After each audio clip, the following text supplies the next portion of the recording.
Iya. Silakan Pak Eskiel ya. Terus.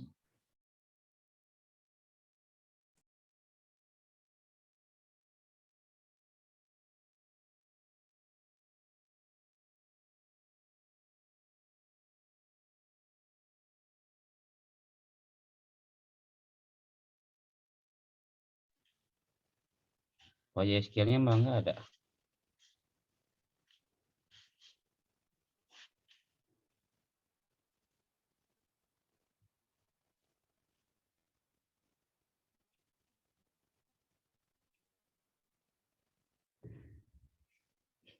Pak Yeskielnya keluar.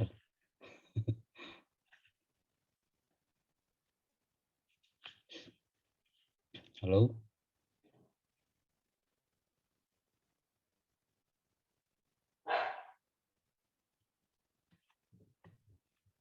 Salah pencet kali ya. Kayaknya.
Ya, udah masuk lagi. Silakan Pak Kel.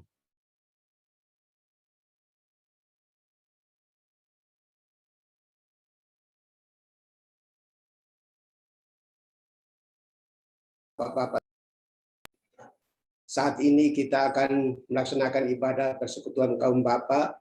Sebelum kita ibadah ini, mari kita menyanyikan Mars PKB.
Mari kita mengawali ibadah ini dengan memuji kebesaran kuasa Tuhan melalui NKB nomor 7 ayat 1 dan 2. Nyanyikanlah nyanyian baru.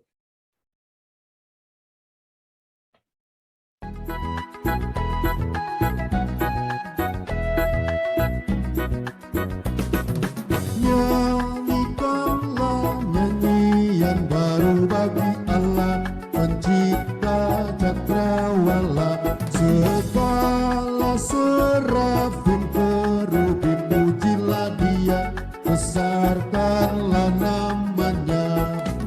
bersorak-sorai bagi rajamu, bersorak-sorai bagi rajamu.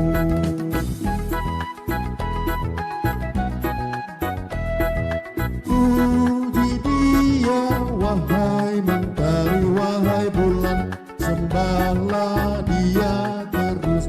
Dan wahai bintang, bintang terang yang gemerlapan, muliakan penciptamu. Bersorak-sorai bagi rajamu, bersorai-sorai bagi rajamu.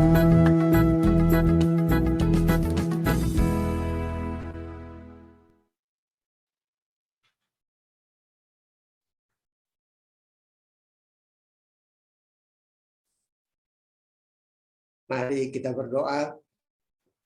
Bapa kami yang di surga, Bapa yang memurah kasih, pada saat ini Bapa kami, kaum Bapa akan memulai ibadah persekutuan.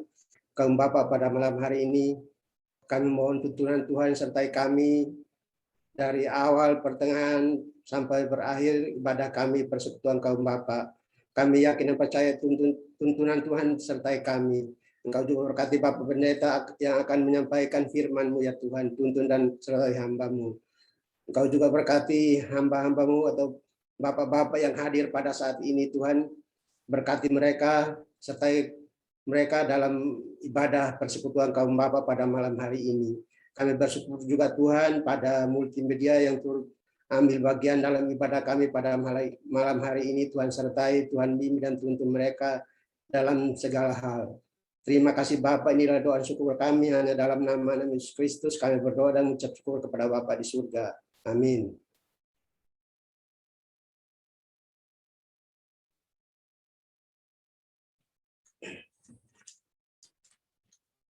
Mari kita bermazmur melalui pembacaan Mazmur 25 ayat 1 sampai 7.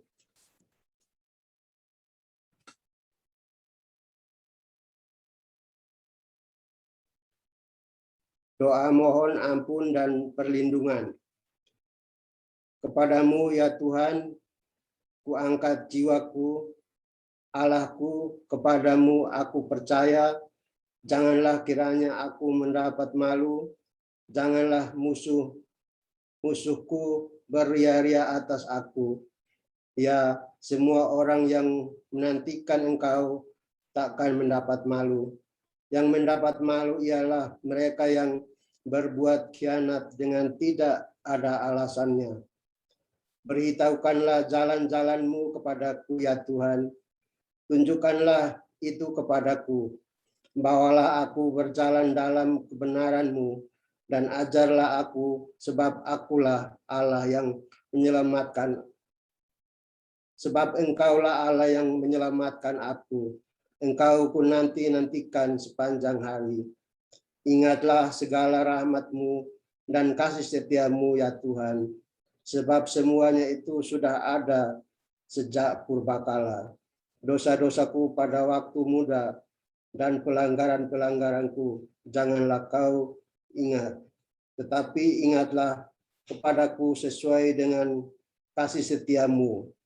Oleh karena kebaikan-Mu ya Tuhan.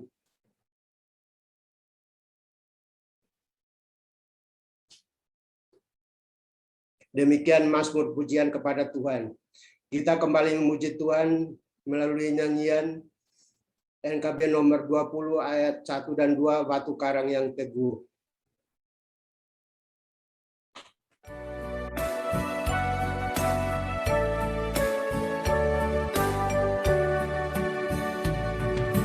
Batu karang yang teguh, Kau tempatku berteduh. Karena dosaku berat dan kuasa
Ya, kita masuk dalam pelayanan firman pada malam hari ini. Mari kita terlebih dahulu berdoa.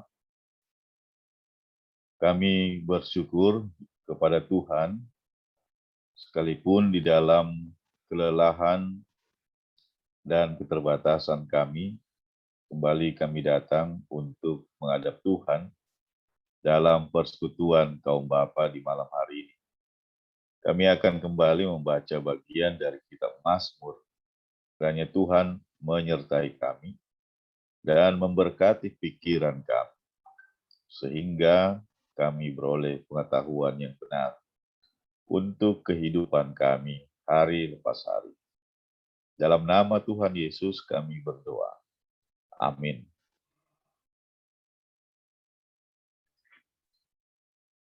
Nah, pembacaan Alkitab saat ini terambil dari Mazmur 103 ayat 19 sampai 22. Saya bacakan bagi kita sekalian. Judul perikopnya, Pujilah Tuhan, hai jiwaku. Tuhan sudah menegakkan tahtanya di sorga, dan kerajaannya berkuasa atas segala sesuatu. Pujilah Tuhan, hai malaikat-malaikatnya, hai pahlawan-pahlawan perkasa yang melaksanakan firman-Nya, dengan mendengarkan suara firman. Pujilah Tuhan, hai segala tentaranya, hai pejabat-pejabatnya yang melakukan kehendak. Pujilah Tuhan, hai segala buatannya di segala tempat kekuasaan. Pujilah Tuhan, hai jiwaku. Demikianlah pembacaan Alkitab, terpujilah Tuhan, haleluya.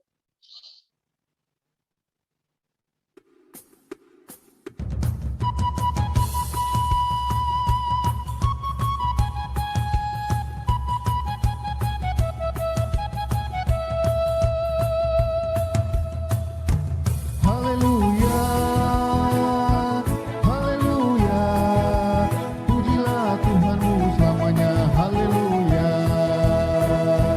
Nyanyi dan soraklah, agungkan namanya, pujilah Tuhanmu selamanya, haleluya.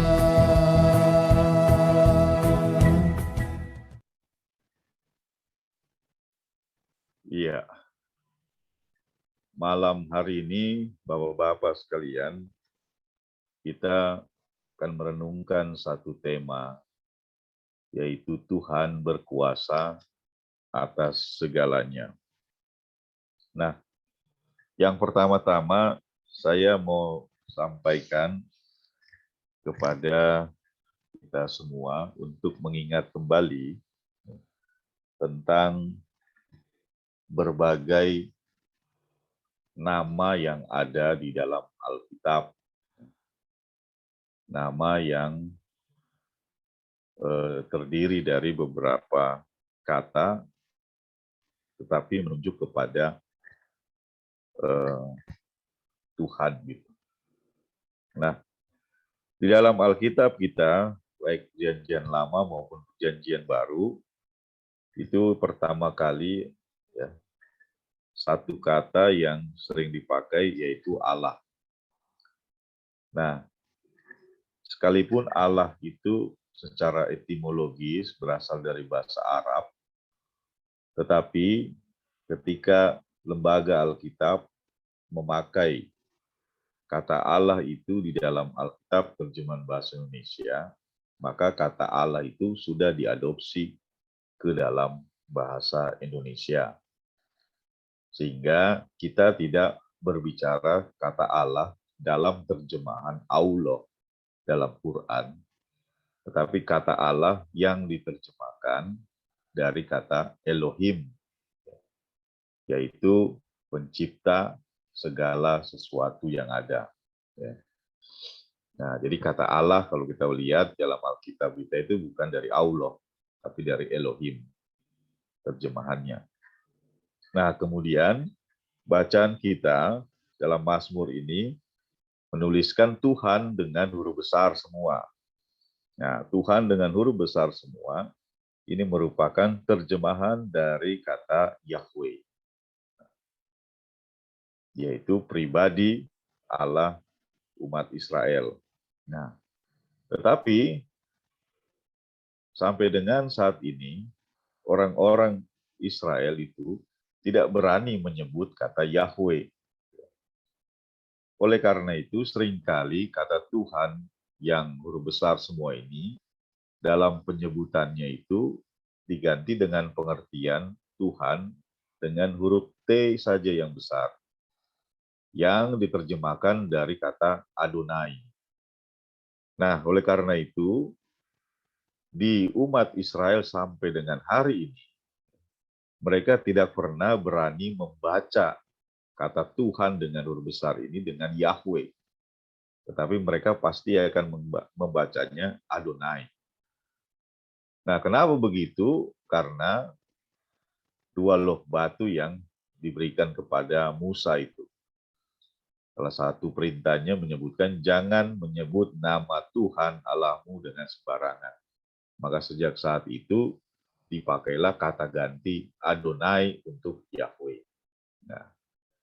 Nah, oleh karena itu agak aneh kalau kita di Indonesia ini kemudian berjumpa dengan sekelompok orang yang mengatakan dirinya sebagai saksi Yehova, yang artinya saksi Yahweh.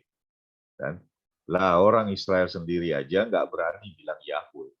Nah, kok hebat-hebatnya orang Indonesia menyebut dirinya saksi Yahweh, kan begitu. Nah, itu anehnya dari gerakan itu. Ya. Jadi kita mau ketemu orang Yahudi di seluruh penjuru dunia, suruh dia nyebut Yahweh coba. Nggak akan mau mereka. Karena nggak berani. Adonai mereka. Saya bilang Yahweh itu iya tahu saya, tapi Adonai kami sebut. Kami nggak berani sebut Yahweh. Nah, hanya orang Indonesia yang nekat-nekatan aja nyebut dirinya saksi Yehova atau saksi Yahweh. Nah, dari ayat 19 sampai ayat 22, kita melihat Daud kemudian mengajak orang-orang yang ada di sekitarnya untuk memuji Tuhan. Nah, di sini ya ada keunikan di ayatnya yang ke-20. Ya. Pujilah Tuhan, hai malaikat-malaikatnya. Nah, apakah malaikat itu terlihat? Pasti tidak. Tetapi orang-orang Yahudi atau Israel meyakini bahwa mereka memiliki malaikat pelindung dari setiap suku-suku bangsa. Jadi Daud yang keturunan Yehuda itu meyakini bahwa dirinya disertai oleh satu malaikat. Dengan demikian, kalau 12 suku Israel itu berarti ada 12 malaikat pelindung. Nah, ini yang unik dari pemahaman bangsa atau suku-suku orang Israel. Nah, oleh karena itu Daud menuliskan seperti itu. Ya. Pujilah Tuhan, hai malaikat-malaikat.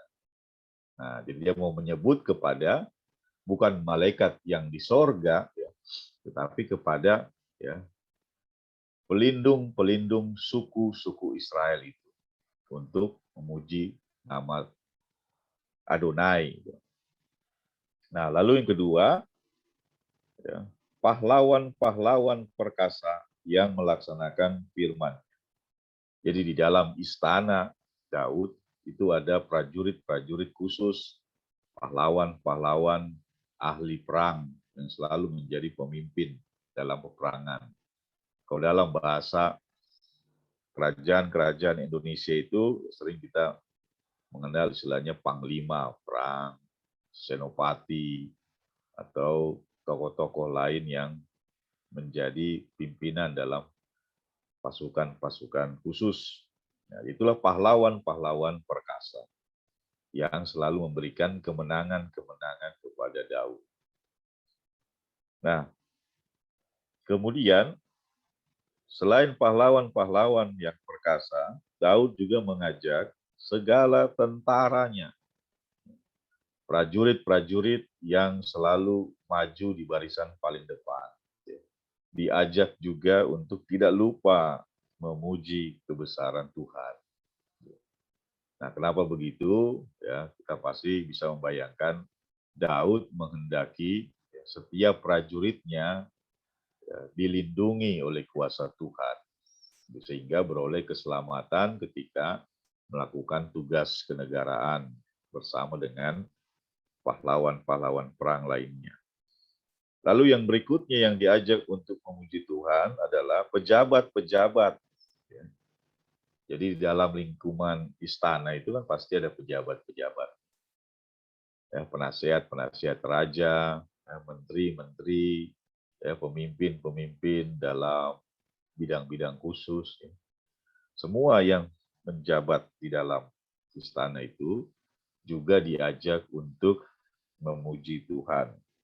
Nah, lalu ayat 22 kembali ditutup dengan pujilah Tuhan, hai jiwaku. Nah, jadi kita membayangkan Daud menginginkan seisi istananya, bahkan seluruh rakyatnya, itu berada dalam satu keyakinan yang sama, yaitu monoteisme kepada Yahweh. Nah, jadi tidak ada perbedaan-perbedaan, semua harus sama. Nah, yang berbeda adalah bangsa-bangsa asing. Nah, sehingga kita bisa melihat pengajaran dari Daud ini mau mengingatkan kembali bahwa kita punya satu pemahaman yang sama, yaitu percaya kepada Tuhan dan harus selalu diingatkan senantiasa. Nah, para penafsir mengatakan Daud memiliki sebuah kemudahan pada masa itu dibandingkan raja-raja yang mungkin hidup di masa-masa sekarang. Nah, kemudahannya apa? Karena mereka satu bangsa, walaupun ada 12 suku. Dan yang kedua adalah mereka satu kepercayaan. Sehingga kalau diarahkan itu, ya kata para penafsir, lebih mudah lah karena dia homogen. Nah, akan menjadi sulit dibayangkan ketika membayangkan Daud sebagai raja memimpin bangsa yang heterogen, ya, memimpin bangsa Indonesia lah katakan begitu. Yang orang-orangnya kalau diajak itu belum tentu iya semua. Ya, apalagi penuh dengan perbedaan-perbedaan. Sekalipun dikatakan, oh dia raja bagi kita semua. Tetapi orang akan melihat, ya memang dia raja buat kita semua. Tapi kan kita berbeda keyakinan. Nah, jadi raja sekaliber Daud pun, ya, menurut para penafsir Alkitab, akan kesulitan ketika memimpin bangsa yang heterogen. Ya. Bahkan Salomo sekalipun yang lebih hebat dari ayahnya Daud, pasti akan juga menemukan kesulitan-kesulitan memimpin bangsa yang heterogen. Nah, bersyukur pada masa itu homogen, jadi bisa lebih cepat dikendalikan. Tetapi itu juga penuh dengan perjuangan-perjuangan dan juga penuh dengan pemberontakan-pemberontakan. Ya. Nah, jadi kita membayangkan betapa sulitnya memimpin sekelompok manusia yang penuh dengan perbedaan-perbedaan. Yang homogen saja sudah cukup menyulitkan. Nah, tetapi sebagai pemimpin, tentu cerita tentang Daud ini memberikan inspirasi kepada kita ketika kita hendak tampil sebagai seorang pemimpin. Nah, jadi seorang pemimpin selalu harus bicara di atas segala macam kepentingan. Nah, di atas segala macam kepentingan itu cuma satu, yaitu berbicara tentang masalah ketuhanan. Nah, sekalipun ada banyak perbedaan-perbedaan dalam penafsiran, ya, kita bersyukur di Indonesia kita bisa punya semboyan berbeda-beda tetapi satu. Ya, puji Tuhan, ya, Bhinneka Tunggal Ika itu bisa dijadikan sebuah alat untuk dapat menyatukan berbagai macam perbedaan-perbedaan, termasuk ketika masing-masing kita berbeda dalam penghayatan akan ketuhanan. Nah, sekalipun pemimpin bangsa kita sudah berupaya, ya, dengan menggagas, ya, sila pertama dalam Pancasila, ketuhanan yang Maha Esa. Nah, menariknya, coba Bapak Ibu, Bapak perhatikan ya, sila pertama itu tidak berbunyi kealahan yang Maha Esa, tapi berbunyi ketuhanan yang Maha Esa. Nah, jadi pakai kata Tuhan, bukan pakai kata Allah. Nah, ya itu menarik juga kalau suatu saat bisa ditelaah lebih lanjut lagi. Ya. Kenapa kata Tuhan, bukan kata Allah? Nah, tapi itu kita abaikan dulu untuk sementara waktu. Ya.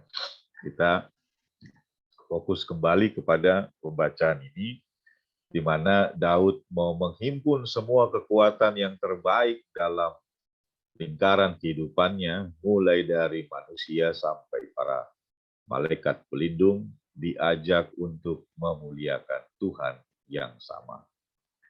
Nah, dasar daripada ajakan Daud itu adalah ayat 19.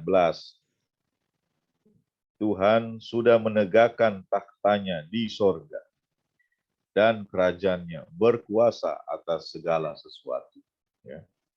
Jadi ketika Daud berbicara tentang sorga, maka semua langsung, ya, mengangguk dan menerima. Oh ya, kalau begitu inilah Tuhan yang kita harus ikuti, ya, karena Dia punya kuasa di sorga. Ya. Sementara yang lain-lainnya mungkin hanya punya kuasa di dunia, nggak ada kuasanya di sorga. Ngomong soal sorga aja pun nggak pernah. Nah, jadi oleh karena itu mereka segera meninggalkan keyakinan terhadap ilah-ilah, ya, ilah-ilah mereka, dewa-dewa mereka, dan kemudian bersama-sama dengan Daud meyakini Tuhan yang berkuasa di sorga. Nah, jadi sebelum Daud dan para nabi menjelaskan tentang Tuhan yang ada di sorga, maka manusia pada masa itu hanya percaya kepada kuasa-kuasa yang ada di dunia. Urusan sorga itu belum mereka ketahui. Baru tahu setelah, ya, para nabi memperkenalkan kuasa Yahweh. Nah, jadi pengajaran dari Daud ini merupakan pengajaran yang cukup baru dan berbeda dari yang sebelumnya. Nah, sehingga menjadi sesuatu yang menarik karena berbicara tentang hal yang mereka belum pernah dengar. Apa itu kuasa Tuhan yang di sorga? Nah, baru nanti ada penjelasan-penjelasan tentang sorga itu yang bagaimana. Karena sebelumnya nggak ada yang tahu bicara tentang sorga itu. Nah, sebenarnya sama seperti kita juga yang hidup di masa modern ini. Ketika berbicara tentang kuasa, membaca Tuhan sudah menegakkan taktanya di sorga. Ketika kita ditanya sekarang sorga itu yang di mana? Nah, itu juga jawabannya nggak ada yang baku. Ya, karena kita belum tahu juga sorga itu bagaimana. Tetapi kita diajarkan dari kecil meyakini bahwa sorga itu ada. Nah, sama ketika kita juga diajarkan meyakini tentang Tuhan Yesus yang mati di kayu salib, lalu tentang Roh Kudus yang turun untuk memberkati setiap orang percaya. Tapi problematika tentang pemahaman sorga itu masih belum selesai, ya. Dan kita tidak pernah bisa menemukan kata yang bisa menjabarkan sorga itu seperti apa. Karena kita sama-sama manusia. Kecuali ada malaikat turun dari sana, kemudian bercerita tentang kehidupan di sana kepada kita, baru kita tahu, oh ya, sorga itu begini. Tapi ya kira-kira gambaran-gambarannya ya masih samar-samar. Yang kita tahu sorga adalah tempat Tuhan Allah bersemayam. Dan Yesus Kristus bangkit dari antara orang mati dan naik ke sana, duduk di sebelah kanan Allah. Nah, udah sampai di situ aja. Inti dari cerita tentang sorga itu, di mana Allah bersemayam bersama dengan Kristus. Nah, tetapi daripada mempersoalkan tentang bagaimana isi sorga, ya, lebih baik kita melihat apa yang menjadi ajakan dari Daud ini. Bahwa kita yang hidup di dunia ya, punya kewajiban untuk memuji Tuhan. Itu aja yang Daud mau ingatkan kepada kita. Ya.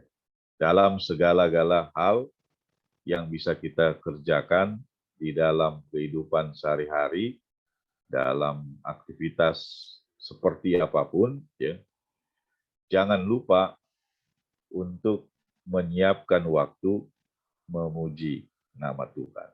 Nah, itu hal sederhana tetapi bukan hal yang enteng. Ya.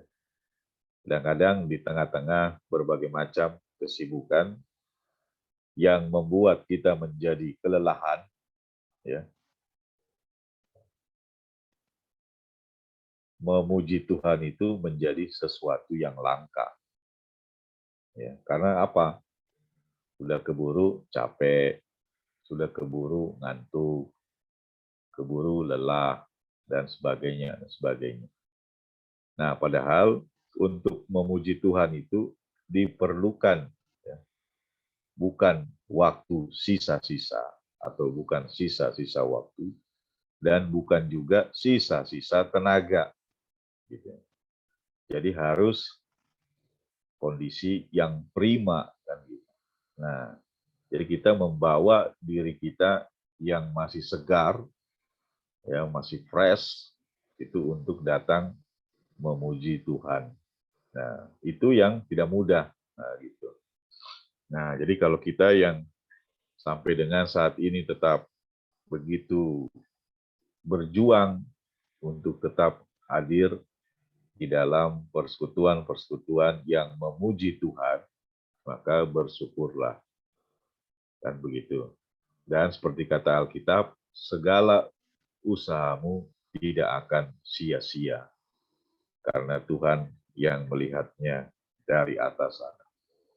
Nah, ini mau saya sampaikan ya kepada kita semua, dan sering saya sampaikan juga dalam persekutuan-persekutuan PKB di berbagai tempat, bahwa kekuatan orang-orang yang setia itu akan menjadi dasar bagi perkembangan sebuah persekutuan.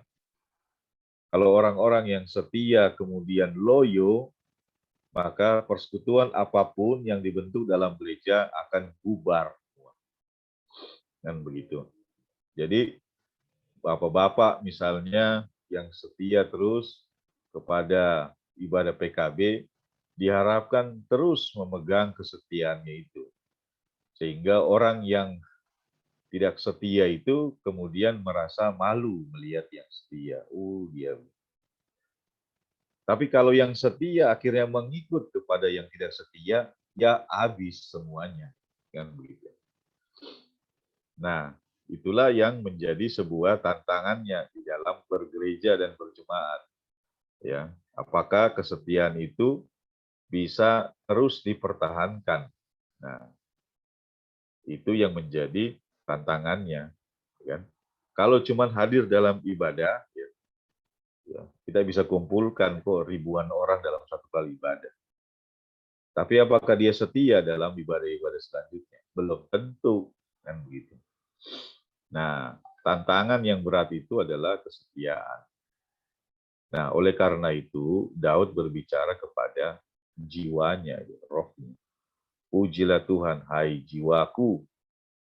Kalau roh kita itu sudah punya ya ikatan dengan roh Tuhan, ya, jiwanya kita sudah terarah, maka kesetiaan itu ya bukan barang yang bisa dibeli di toko. Kesetiaan itu akan muncul dari dalam, dari jiwa. Dia akan membentuk kekuatan sehingga apapun godaannya, saya mau pulang dulu ya. Kenapa? PKB saya. Nah, orang yang akan mendengar perkataan itu kan terkejut ya. Luar biasa kawan ini, ya kan? Padahal dia sedang diajak untuk menikmati kesenangan-kesenangan yang menyenangkan. Nah, kesenangan pasti menyenangkan kan? Nggak ada kesenangan yang menyedihkan. Nah, jadi tujuan Daud berbicara kepada dirinya, kepada jiwanya adalah agar supaya ia terus menjadi kuat. Nah, sekarang mari juga kita bicara seperti Daud. Ya. Pujilah Tuhan, hai jiwaku, ya, supaya kita yang setia beribadah ini tidak lalu menjadi kendor semangatnya dan akhirnya bilang begini, saya datang ibadah terus kawan-kawan yang lain nggak datang Pak Pendeta. Nah, sepi-sepi aja, malas laku kan. Nah, yang begitu kan banyak kan. Nah, jadi beribadah kalau lihat yang ibadahnya ramai. Nah, ini sama kayak anak-anak sekolah minggu aja begitu. Kalau nggak ada kawannya, dia nggak mau pergi sekolah minggu. Nah, jadi sekali lagi tujuan Daud berkata, pujilah Tuhan, hai jiwaku, adalah untuk kembali menegaskan kepada dirinya untuk tetap setia di dalam puji-pujian kepada Tuhan.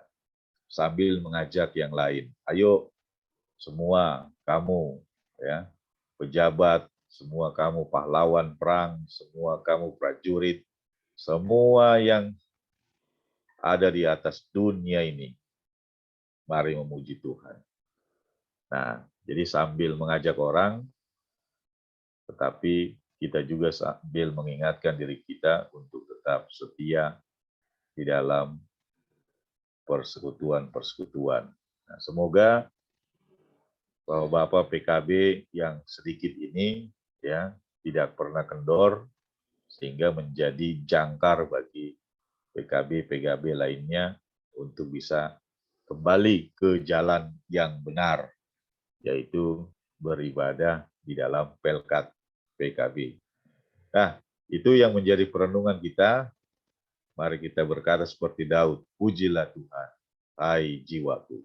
Amin.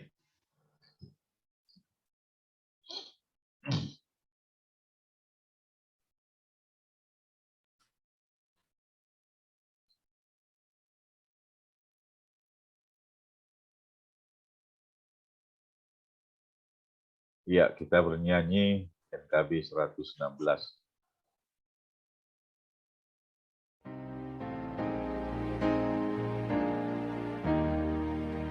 Siapa yang berpegang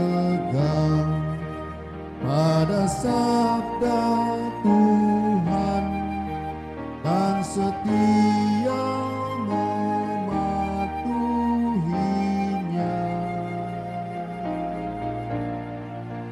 hidupnya mulia dalam cahaya bakat, bersekutu dengan Tuhannya.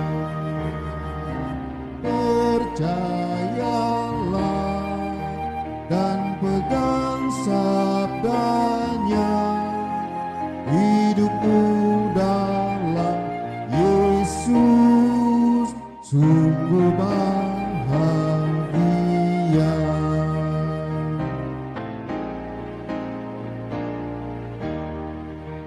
Bayang-bayang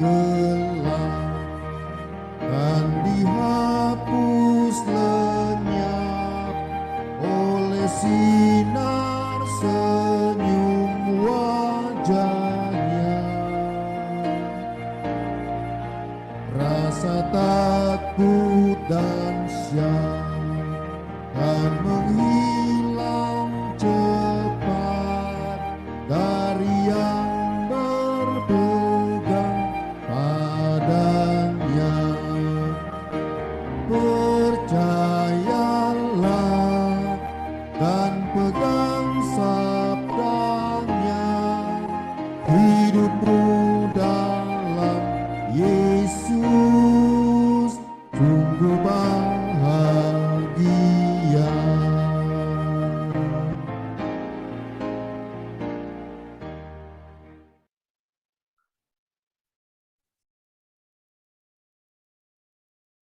Ya, Bapak-Bapak sekalian, mari kita menaikkan doa kita.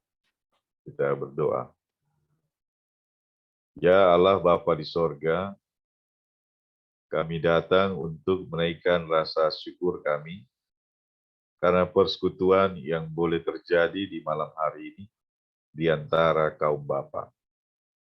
Bersama dengan Mazmur Daud yang menjadi bacaan kami, yang mengajak diri kami untuk terus setia memuji Tuhan, bahkan sambil mengajak orang-orang yang ada di sekitar kami juga ikut memuji nama Tuhan. Maka biarlah Tuhan menguatkan hati kami, sehingga kami tetap di dalam kesetiaan untuk mengikuti persekutuan-persekutuan peribadahan, sebagaimana yang menjadi tugas dan kewajiban kami sebagai bagian dari pelayanan kategorial maupun sebagai bagian dalam umat yang besar. Ketika kami datang kepada Tuhan dengan segala permohonan-permohonan kami, maka biarlah terlebih dahulu kami boleh melaksanakan kewajiban-kewajiban kami. Sehingga ketika kami menaikkan permohonan kepada Tuhan, kami tidak dipermalukan oleh diri kami sendiri yang sering mengabaikan kewajiban-kewajiban kami di hadapan Tuhan. Ya Allah Bapa di sorga, peliharalah iman percaya kami di tengah-tengah berbagai macam pencobaan dunia, di tengah-tengah berbagai tantangan-tantangan kehidupan yang semakin hari semakin tidak mudah. Kami ada dalam suasana kehidupan dunia yang sedang bergejolak dengan berbagai macam persoalan ekonomi, persoalan politik, dan persoalan pandemi COVID yang makin menguat akhir-akhir ini.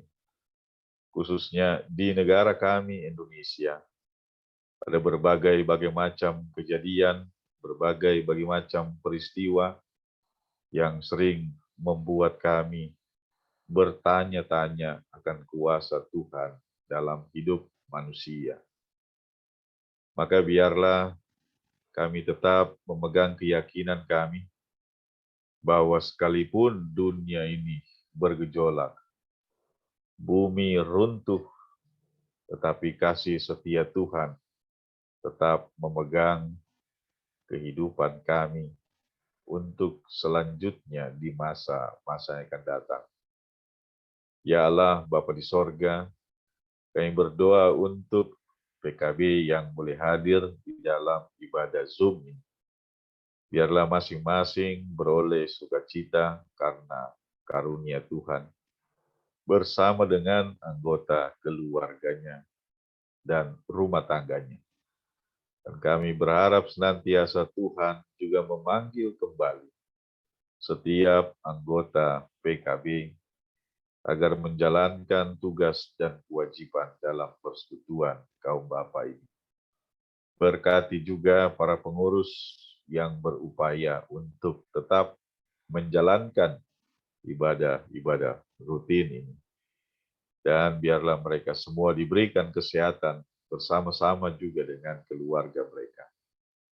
Kami juga berdoa untuk para penatua dan diaken yang menjadi bagian dari persekutuan kaum bapa.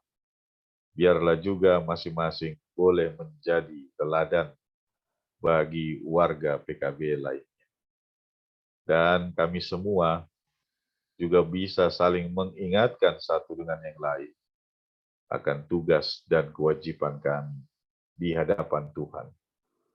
Ya Allah Bapa di sorga, pergumulan-pergumulan kami secara pribadi maupun di dalam rumah tangga kami, biarlah kami serukan dari dalam hati kami masing-masing, dan kuasa Tuhan berkenan untuk memberikan jawaban-jawaban dari pergumulan-pergumulan dan permohonan-permohonan kami. Ya Allah Bapa di sorga, ada banyak rancangan-rancangan dalam kehidupan kami, tetapi biarlah semuanya itu seturut dengan kehendak Tuhan. Maka yang tidak menjadi kehendak Tuhan, biarlah tidak berlaku bagi kehidupan kami.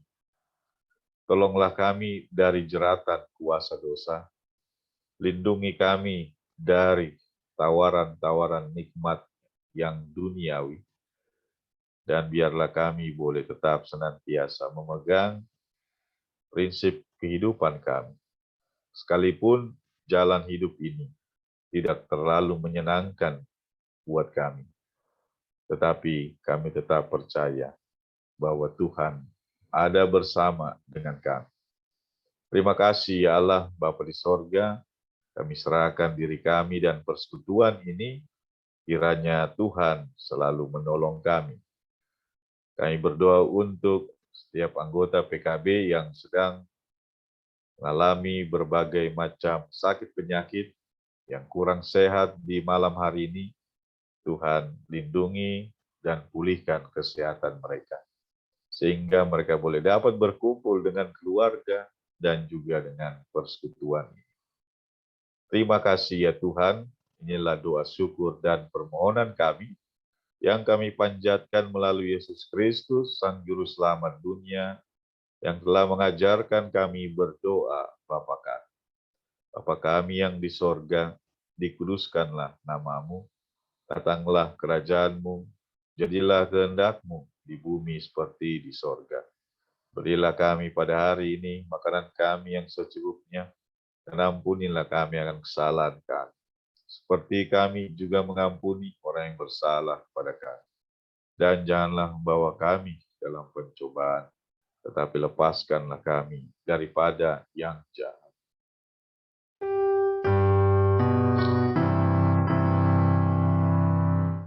Karena Engkaulah yang punya kerajaan dan kuasa dan kemuliaan sampai selama-lamanya. Amin.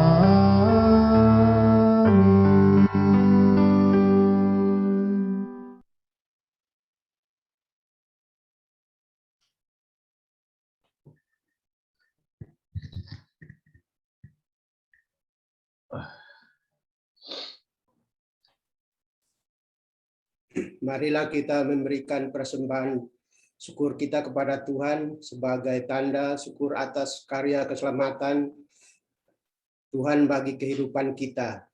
Tuhan memberkati persembahan saudara. Sebelum memberikan persembahan, kita memuji Tuhan melalui nyanyian NKB nomor 133 ayat 1, 2, dan 3. Syukur padamu ya Allah.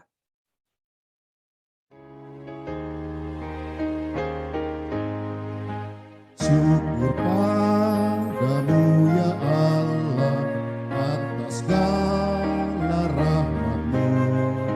Syukur atas kecukupan dari kasih-Mu penuh. Syukur atas pekerjaan walau tubuh pun lemah. Syukur atas kasih sayang dari sana dan teman. Syukur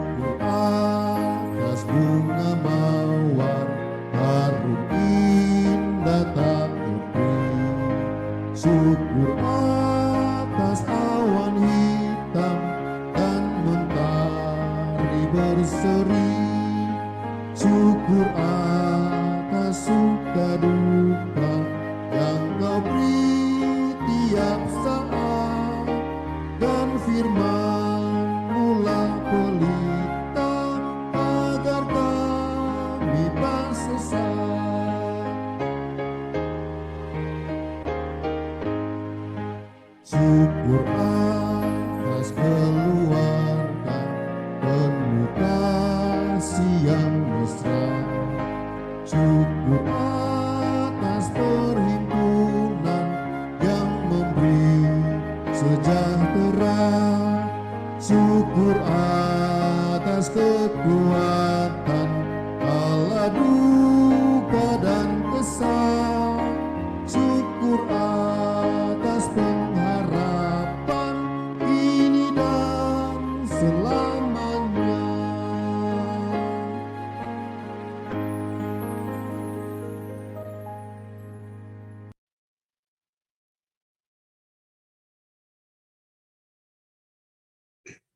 Mari kita menyerahkan persembahan syukur ini kepada Tuhan.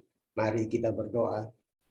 Bapa kami yang di surga, Bapa yang Maha Kasih, kami bersyukur ya Tuhan karena kami telah memberikan persembahan syukur kepadamu ya Tuhan sebagai ungkapan syukur kami kepadamu ya Tuhan.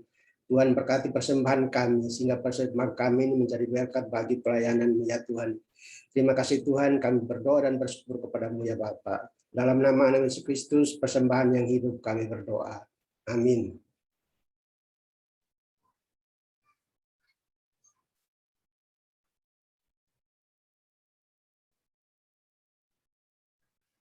Ya, warta Pelkat PKB mungkin saya sampaikan ya.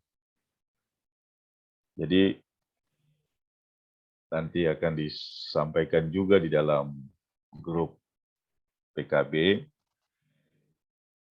bahwa untuk ibadah PKB selanjutnya di bulan September, nah, kita akan bergantian dengan ibadah keluarga. Jadi ibadah PKB digeser harinya ke hari Rabu, bergantian dengan ibadah keluarga. Jadi ibadah PKB itu ada di minggu pertama dan minggu kedua dan keempat. Sementara ibadah keluarga di minggu pertama dan ketiga di hari Rabu. Nah, begitu pula untuk ibadah PKP akan digeser harinya bersamaan dengan ibadah PKLU. Ya. Jadi PKLU-nya minggu 1 dan 3, PKP-nya minggu 2 dan 4.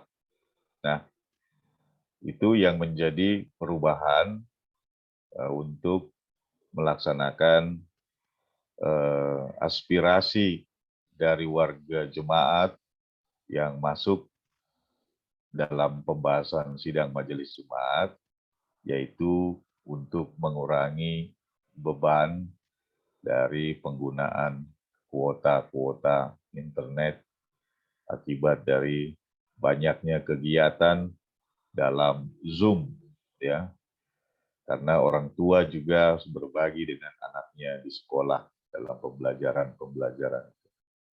Nah, itu juga berlaku sementara waktu sampai kita bisa kembali beribadah dalam gedung gereja dan merancang ulang lagi bagaimana peribadahan kita. Nah, jadi ini hari terakhir ya, kita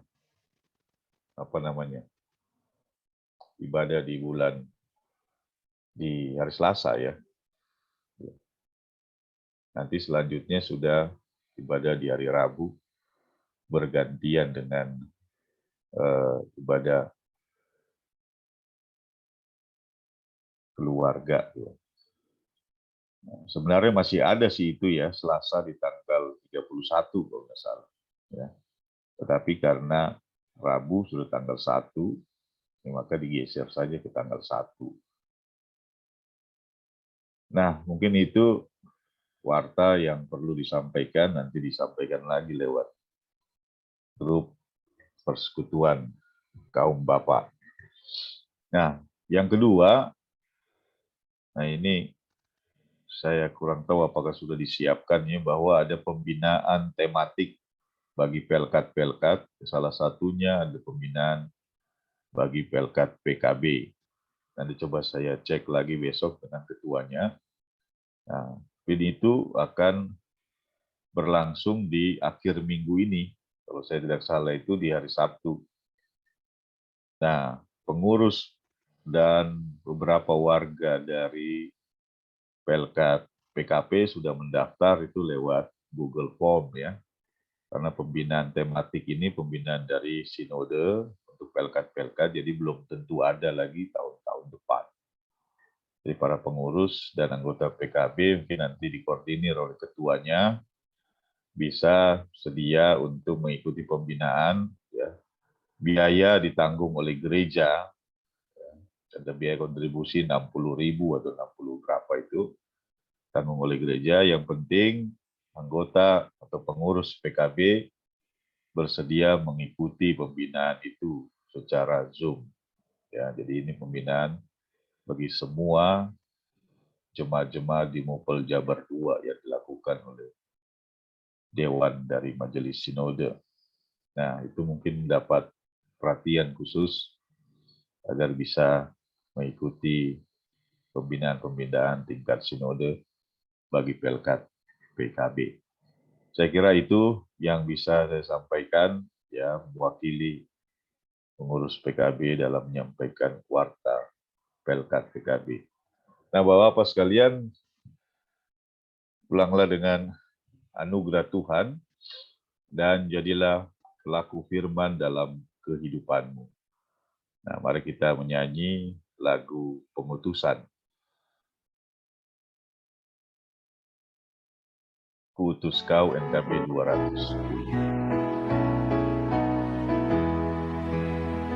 Kuutus kau mengabdi tanpa pamrih, berkarya terus dengan hati teguh, meski dihina dan menanggung duka. Kuutus kau mengabdi bagiku, kuutus kau membalut yang terluka, menolong jiwa syarat berkeluh, menanggung susah dan derita dunia. Kuutus kau berkorban bagiku.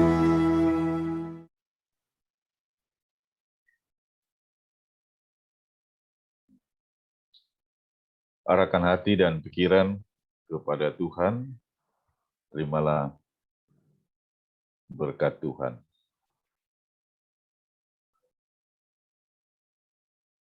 Kuasa damai sejahtera dari Allah Bapa dan anugerah keselamatan dari Tuhan Yesus Kristus dalam persekutuan dan pertolongan Roh Kudus akan menyertai dan memberkati persekutuan kaum Bapa dari sekarang sampai selama-lamanya. Amin.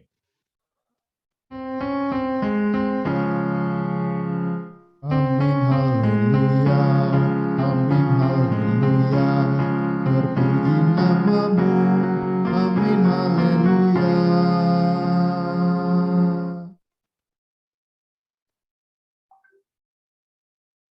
Ya, ibadah kita selesai. Sampai berjumpa lagi.